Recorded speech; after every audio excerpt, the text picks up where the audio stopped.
that both Raymond and Carrie Russell are doing work in cardiovascular toxicity of drugs. But the classic oncologic drug that causes cardiotoxicity are anthracyclines. Dr. Russell. Thank you very much, Dr. Lynch. And just one other disclaimer, there was a cardiologist sitting on the front row, so if you don't want us on the front row, I completely understand. I'm very happy to be here today to talk about the very important collaboration in an integrated patient care between oncologists and cardiologists, and really start with the poster child for cardiotoxicity, and that's anthracyclines. Hopefully in the spring, my wife Carrie, who's the co-director of the Cardio-Oncology program, will be talking about the TKIs and their associated cardiac complications. And I'm going to start with two very quick vignettes that really focus on the ends of the spectrum of cardiac toxicity from these agents. The first is a 48-year-old gentleman with non-Hodgkin's lymphoma who received anthracycline-based EPOCH therapy. And the course following that was complicated by tumor lysis syndrome, as well as pneumonia and lower extremity edema that was treated with Lasix. And 9 days after he had had his chemotherapy, he developed increasing shortness of breath and actually had to sleep sitting up in a chair. After about 3 hours, he said, "This is enough," and his wife took him to an outside hospital. It was realized that he was in real trouble and was sent here to Yale. His chest x-ray showed bilateral pleural effusions, and he had an echocardiogram that showed an ejection fraction of 25%. He was started with standard CHF therapy, including diuresis and ACE inhibitor, and underwent further cardiac evaluation, and I'll talk a little bit more about this a little bit later, but had no evidence of coronary disease, and this was felt to be an acute anthracycline cardiotoxicity. So he was continued by us on a standard CHF regimen, and this is what's happened over time. His ejection fraction prior to chemotherapy was quite normal at about 68%. Following the initiation of chemotherapy, a very dramatic decrease in left ventricular function that came back actually fairly rapidly over time, and he has remained above the lower limits of normal since then. He continues on ACE inhibitor as well as Carvedilol and is doing very well. The second vignette is a woman who came to Yale several years ago after initially being treated down in New York. 71-year-old woman with metastatic breast cancer was originally diagnosed in 2001. She was treated with epirubicin, and unfortunately we don't know what her cumulative dose was. In 2006, after she had completed her first round of her first chemotherapeutic regimen, she was found to have a severely depressed ejection fraction. And once again, extensive evaluation excluded other possible causes, and she was felt to have anthracycline cardiotoxicity. She was started once again on standard CHF therapy, and her EF has remained 25 to 30% since then. And I see her about every 2 months, and she's actually been doing quite well, getting around with minimal dyspnea on exertion.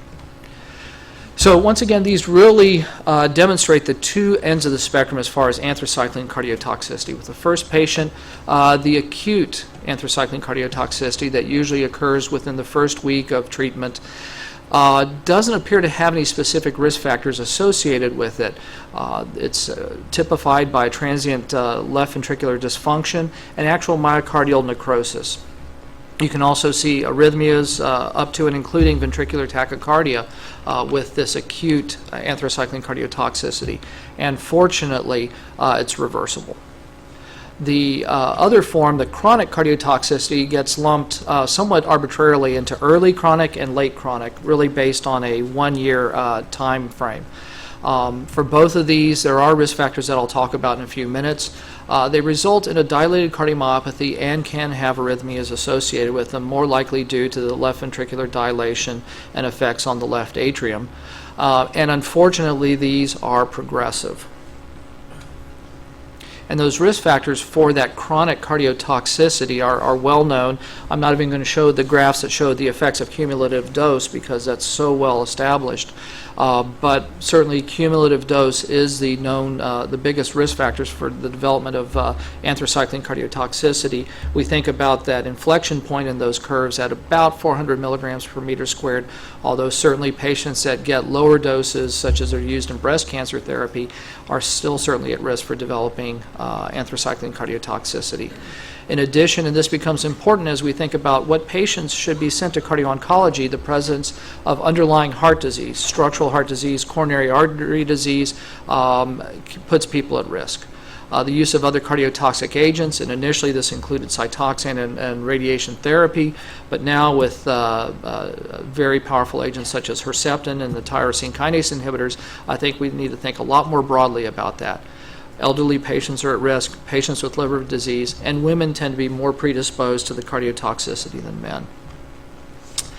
And so we can think in very broad terms about how we should integrate this information into caring for patients that are going to receive anthracyclines based on both the potential oncologic benefit of the anthracyclines as well as a potential cardiac risk based on fairly easy to remember risk factor profiles, including whether or not they've received higher doses of anthracycline, their age, presence of coronary artery disease or other cardiac disease.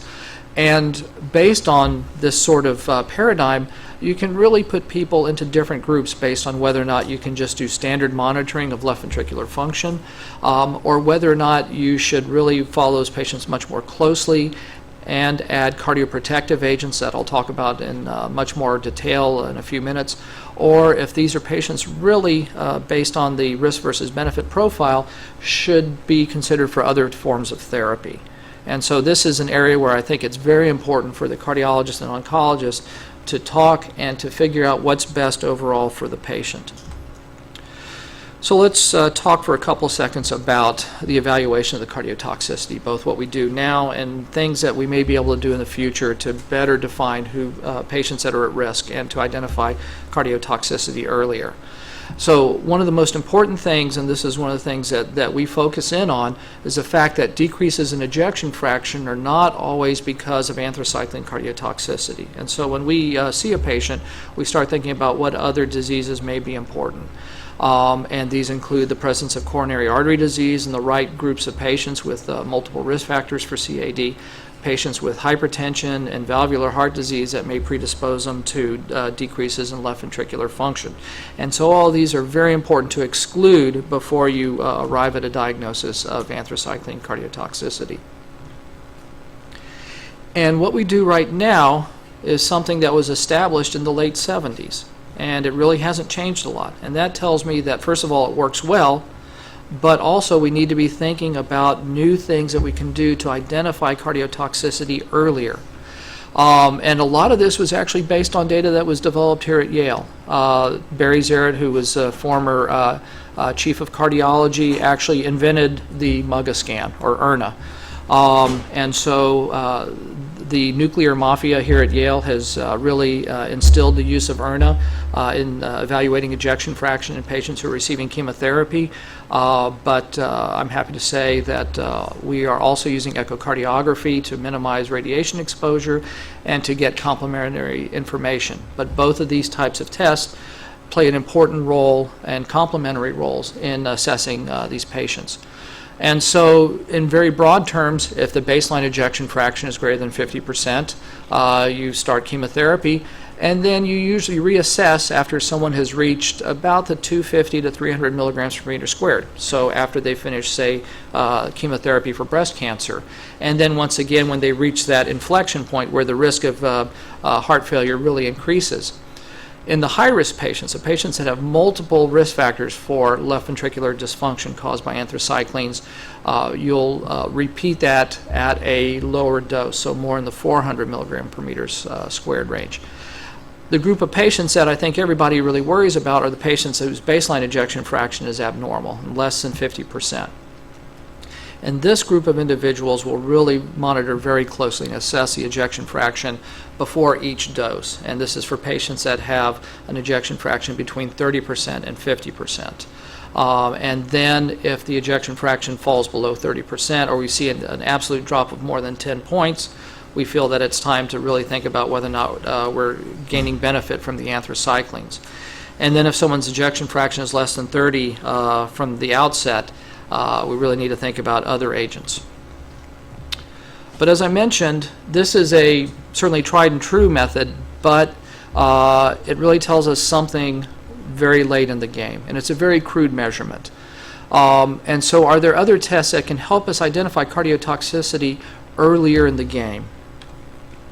And one promising marker is actually a biomarker looking at the release of cardiac troponin I in response to anthracycline cardiotoxicity. And a group from Milan, headed up by Daniela Cardinali, has done a lot of work to evaluate really the effects of anthracycline on myocyte injury, and looking both at the time frame for the release of troponin in patients following high-dose chemotherapy. You can see that as early as the initiation of therapy, but certainly even 72 hours after someone has received anthracyclines, a significant proportion of patients will have positive troponins, and that with subsequent cycles you see more and more patients that have that. Now, the striking finding is that if you look at left ventricular function in these two groups of patients, divided by whether or not they release troponin, you see that patients that do not release troponin maintain their left ventricular function, while those who have positive troponins will actually end up with a reduction in left ventricular function. This was an echocardiographic study where the lower limit of normal for ejection fraction is 55%. So you can see in that group of patients we are talking about the development of significant left ventricular systolic dysfunction. They went on to look at actually what the prognostic impact is of patients that have persistent increases in troponin in response to anthracycline therapy, and stratified individuals based on whether or not they didn't release troponin right after chemotherapy was given, or a month after the chemotherapy, or those that had it early but not late, and those that had it both early and late. And as you see, if we look at cardiac-free, event-free survival, so decrease in left ventricular function, patients that did not release troponin did very well and had very low event rates. In contrast, patients that had troponins early on but not late had an intermediate survival free of left ventricular dysfunction, and those that had persistent release actually did very poorly with respect to left ventricular function. So this is a a marker that is being looked at now prospectively in the United States in a multi-center trial that's headed up by Vanderbilt, and we're eagerly waiting to see what the results of that are. But it may give us some insight into how we can better treat these individuals. In addition to biomarkers such as troponin, and there are others that have been looked at, there are other more novel methods that may detect subtle forms of left ventricular dysfunction earlier on. And these include echocardiographic analysis, looking at myocardial strain, or basically the fractional shortening of the myocardium in a more analytic way than just ejection fraction. Doing phase analysis, looking at the synchronicity of contraction by gated blood pool studies has demonstrated some potential utility, and we're currently analyzing our retrospective group of over 4,000 patients who have received ERNA studies to determine whether or not this really does allow us to determine early on who's at risk for cardiotoxicity, and to detect cardiotoxicity earlier. So I mentioned the field of biomarker analysis for cardiotoxicity is ripe for determining what we might be able to do, and genetic markers to determine the patients that genetically are predisposed to cardiotoxicity is a very important field. And these are areas that are actively being investigated, but we both Carrie and I think that there is still a lot of room for investigation to help determine how we can protect patients against anthracycline cardiotoxicity. And so with that, I'd like to really talk now about how we currently treat cardiotoxicity and some methods that can be used to prevent cardiotoxicity. And unfortunately, right now, the treatment is based on standard therapy for patients with heart failure of any type, and that includes ACE inhibitor therapy, beta blocker therapy, use of loop diuretics for volume control, spironolactone, and in the appropriate patients, implantation of an implantable cardiac defibrillator.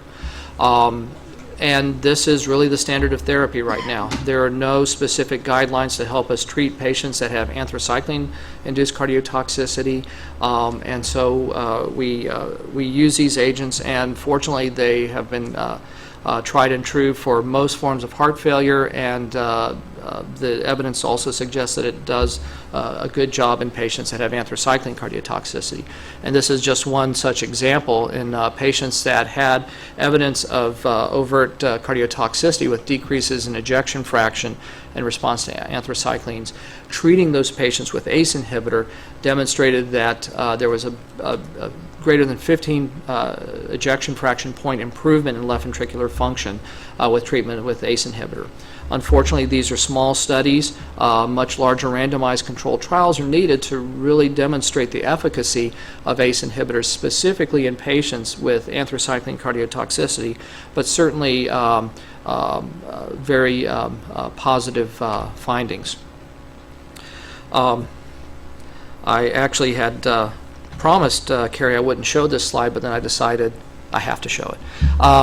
So because it has to do with how we think about how we might be able to prevent some of the anthracycline cardiotoxicity.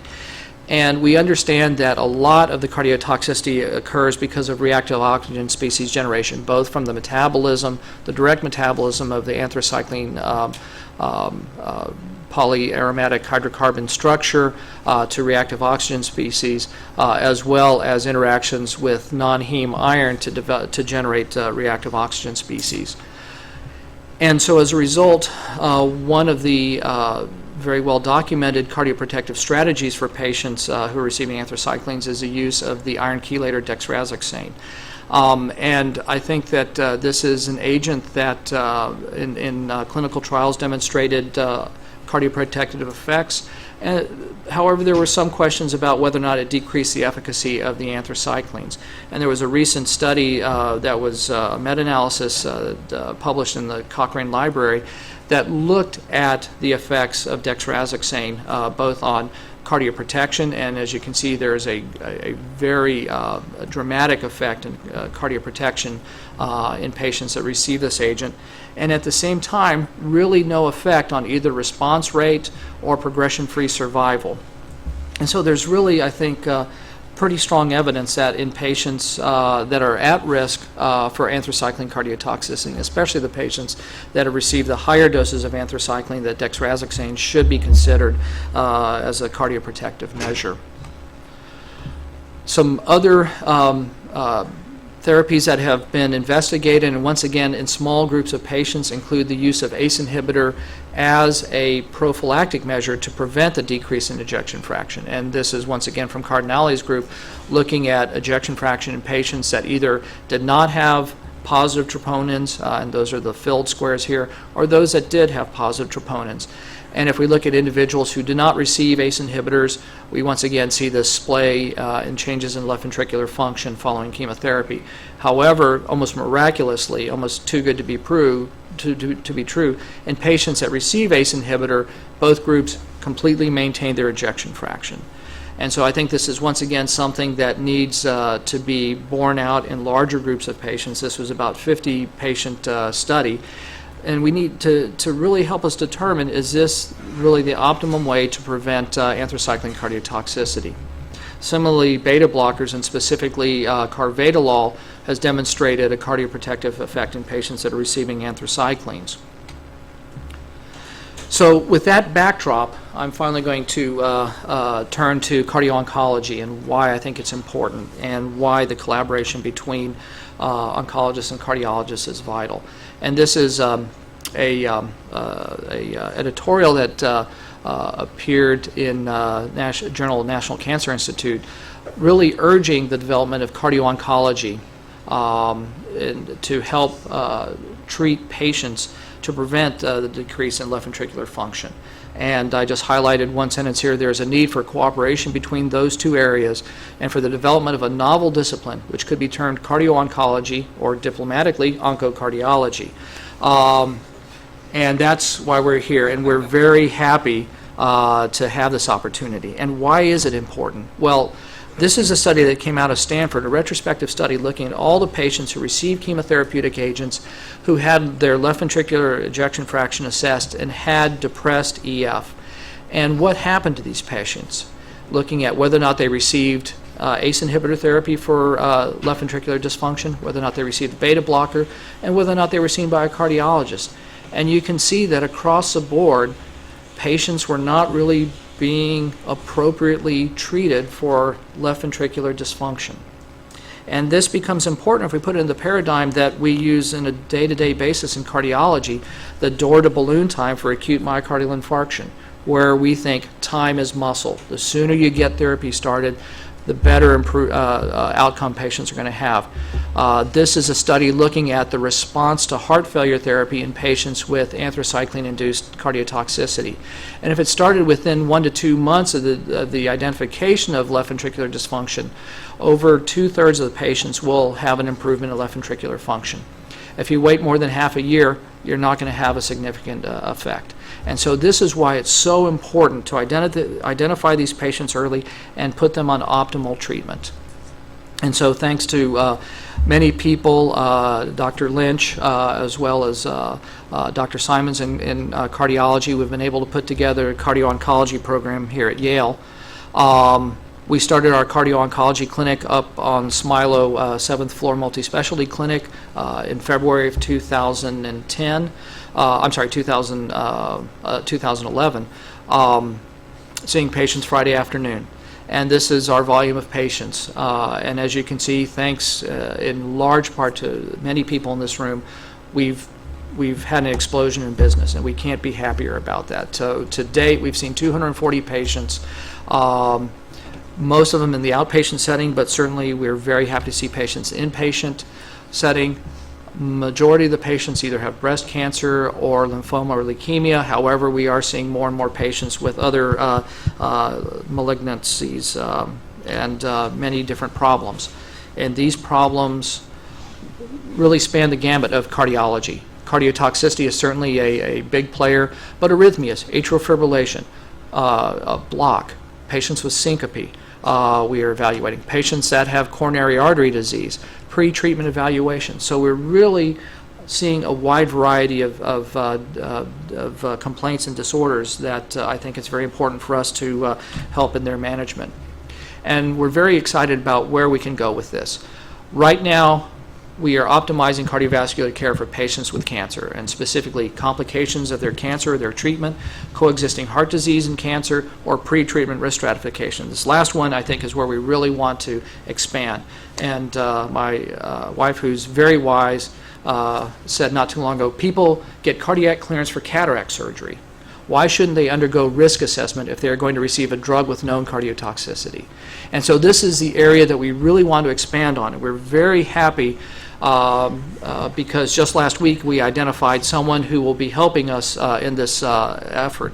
And what we hope to do is identify patients at risk for cardiotoxicity, provide specialized cardio-oncologic evaluation and treatment to ensure that cancer patients receive with traditional cardiac risk factors are recognized and treated, and to help to identify what is the true risk of cardiac complications, and to streamline cardiac assessment in patients recruited for clinical trials. And to help with this, Jessica Coviello from the School of Nursing is joining us to build up this effort to screen patients for their cardiac and their chemotherapeutic risk. And this is a study that Jessica has been working on, looking at the burden of cardiovascular risk in women that are receiving chemotherapy for breast cancer. And as you can see, this is just all comers. We have a high incidence of metabolic syndrome with elevated fasting glucoses, Lp(a)s that are elevated, high CRPs, high fasting insulins. So there are groups of patients that are at risk for coronary artery disease, and now we're giving them potentially cardiotoxic agents. And so we really want to identify these patients, take care of their risk for the chemotherapy, but also take care of their cardiac risk in general, so that when they survive their therapy, they're going to live a long and happy life, hopefully free not only of their cancer, but also of heart disease. So in the future, we hope to optimize that cardiovascular care. We're very interested in pursuing translational research projects related specifically to cardio-oncology, but we also want to provide core cardiovascular services for clinical trials that are going on here at Yale. And in conclusion, very rapidly, anthracycline cardiotoxicity is still a very important complication. The methods that we currently have to detect are crude at best, and we really need to aggressively and early identify patients that are at risk for cardiotoxicity. So, thank you very much.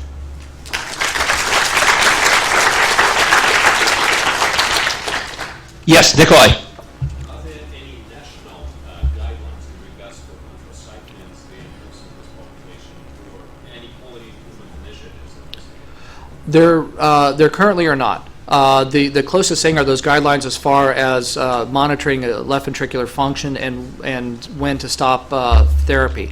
Now those recommendations are once again now 20 years old and almost predate ACE inhibitors and certainly the new classes of beta blockers such as Carvedilol. And so I think it is very important for us to figure out what should the standards be, because we're really working right now from case studies and very small studies. And so we're very interested in partnering with other places that have cardio-oncology programs to get more patients to determine what really is the optimum way to provide their care. You guys also figure out QTCs for us, right? We do. Yeah, excellent. Okay. That's a bugaboo. So yes, that's something I always struggle with, is how to really figure out the QTC. Yes, question? Is there any evidence that these cardiotoxic drugs affect valvular tissue or valve ring tissue? So, as far as the anthracyclines, no. Most of the effects that we've seen as far as the TKIs are either vascular in the form of hypertension, but also QT prolongation. Some of the agents can cause myocardial ischemia, but not a lot of say, fibrotic issues or damage to valvular structures. Not specifically. If you get a dilated left ventricle because of anthracycline, yes, then you get incompetency, but that really isn't reported. Yes, Jeff? You say a word about delayed effects, particularly in patients who have transient toxicity. Some of those patients in non-slide have necrosis of myocytes. Right. Is the recovery from that just compensation? Is there any evidence for replacement? People really haven't looked at whether or not there's true replacement. How much of it is compensation versus that there's really been kind of some stunning. There's some case reports that suggest that this is a Takotsubo sort of injury, kind of the broken heart syndrome that is a sympathetic mediated entity, and that you get full recovery of that. People have not been brave enough to certainly take patients, take them off the anthracyclines, and then restart them down the road. But whether or not there is down the road further decrement in function that's due specifically to the anthracyclines has not really been looked at. The best group of patients that have been studied longitudinally are the survivors of pediatric malignancy, where a lot of the information has come from, but not specifically the patients that have the acute left ventricular dysfunction. So I'm going to ask a question that will show my age in internal medicine. So one of the reasons oncologists were so attracted to left ventricular ejection fraction measurement via MUGA was you got a more reliable number back in the day, okay? Right. My impression is that you guys have gotten pretty good with echo at this point, and that the quote-unquote number that you get is pretty reliable. Can you comment on that now? Do you think there's any reason to still get a radionuclide ventriculogram, or do you think an echo should be our preferred method of screening? Now, I know you happen to be an echocardiographer in your spare time. No, I'm actually the nuclear cardiologist of the family. Oh, the nuclear cardiologist. Yeah. But Carrie's the echo. Carrie, you do echo. Okay. I knew one of the Russells did echo. Okay. Yeah. So if you go to a barber, you get a haircut. Okay. No, so we've thought about this a lot, and actually, if you look at nationally what's going on as far as MUGAs go, the quality has gone downhill because people don't do them that often outside of Yale. Here we do them on a daily basis, so the quality is very good. You go to other institutions, they may do 10, 20 in a year, Oh, and wow. so they really aren't that good. Echo provides a lot of information, not only about left ventricular function and the tools they have nowadays to look at quantitative assessment of left ventricular function are very good and really compare very nicely to MUGA. So we're really, I have to say, shying away from MUGA and using echo more often, unless there's a reason someone will not image well. So I'm just going to go right to the source. Carrie, any reason to get a MUGA any longer? Oh, thank you. So you got to remember, it's your patients that are the problems with all the lung problems. So there's several different conditions in which we can have issues where the windows for our cardiac ultrasound are poor. We do have now intravenous contrast that we'll use for studies in patients who have poor windows that can often improve our specificity and sensitivity for detecting changes in LV function. So I am, in my practice, I'm getting echo first. And if at the very top of your report, you should see a thing that says quality, and if it comes back saying poor, or if it comes back saying visual assessment is somewhere in the ballpark of, you're going to get those reports. And then you need to understand that means that our quality of interpretation was impaired by poor windows. So either send the patient back for contrast, which we can do this non-nephrotoxic, or sometimes I am getting an ERNA and anchoring that to the echo so I have two numbers to make sure that I know where it is, and then following serially with echo. I want to thank both